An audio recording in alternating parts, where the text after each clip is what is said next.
So, when looking to define or amend your sales strategy, there are numerous factors you should consider. From setting out your initial goals to enabling customers to buy from you, your sales activity will be made easier if you take steps to plot out where you plan to go.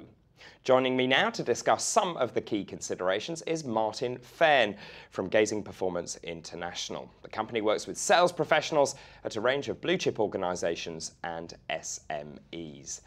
Thank you very much indeed for joining us. So let's start right at the beginning. How important is it to define your objectives?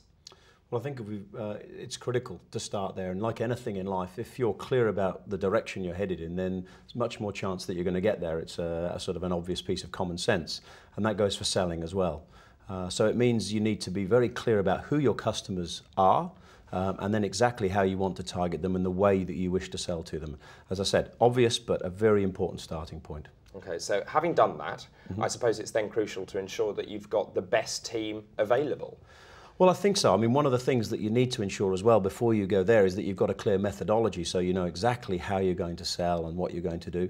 And then, of course, you need to make sure you have the right team. One of the traps we find at Gazing that people fall into and organisations fall into is that they try to get the perfect profile of a salesperson. Yeah. And it really doesn't exist, not in my experience. And therefore, one of the things to do is, first of all, define the sort of process that you want to follow. And then obviously you want to have an effective recruiting process that's practical and that works. But then once you've got that, you need to ensure that you spend as long as you can and as much time as you can developing the skills of the salespeople to work. And one of the things we talk about is a practice culture. It's remarkably difficult for companies to understand the value of practicing the skills that they want their salespeople to use.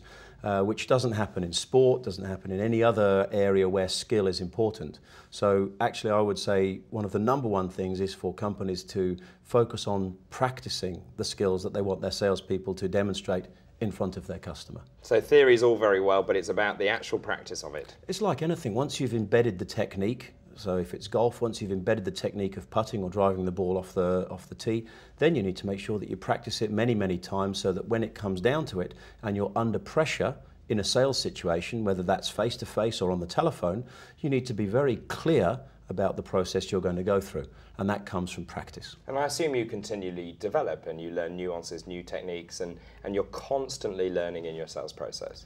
There's no doubt about that, and the business world is increasingly dynamic, so one of the things you have to have within your selling process is one that is extremely responsive to the customer and the market. Too many companies in our own experience find that their selling process is focused on them and their product and not on their customer. And therefore it's very difficult to respond and adapt in the way you need to or the customer wants you to if you've got too much attention on what you're doing and your product. And I assume therefore you need to then continually monitor your sales performance and how well you're doing.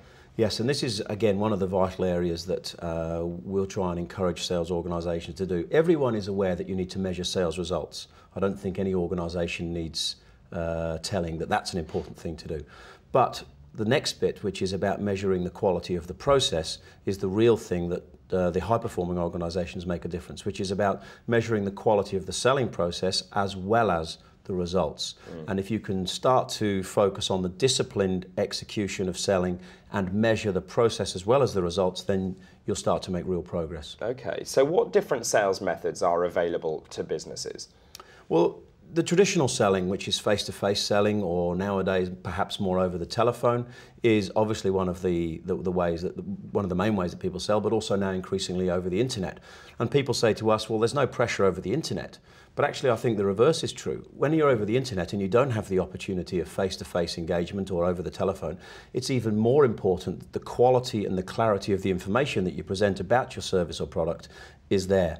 So in all of those different methodologies, and they are nowadays companies using basically all of them, it's important to ensure that not only is the selling process clear and the salespeople are skilled, but that the message that they're taking is crystal clear, so that it's the customer doesn't have to work too hard to see what the value of the product or service would be to their business. And I assume the internet sales is much more of a passive process on the behalf of the customer, because the onus then is on the customer to actually look, actually make that information make sense to them and decide whether to buy, as opposed to being actively sold something. That's right, and the really good customers, and this is true in retail selling as well, the really good customers actually, the really good organisations, sorry, understand how you need to take a customer through that buying process rather than actually selling to them. And one of the bits of feedback we've had is that actually a delegate sat there once and said to us, this isn't really about selling at all, is it? It's really about helping a customer to buy.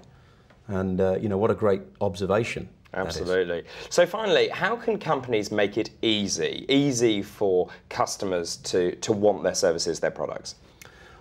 I think doing many of the things we've talked about, which is being very clear about who the potential customers are, having an effective selling methodology with practical tools that salespeople use, but then ultimately to ensure that that selling methodology is very clearly focused on the needs of the customer, particularly in terms of their business. It's very easy in the selling process to short circuit that and not spend enough time understanding the customer and their business.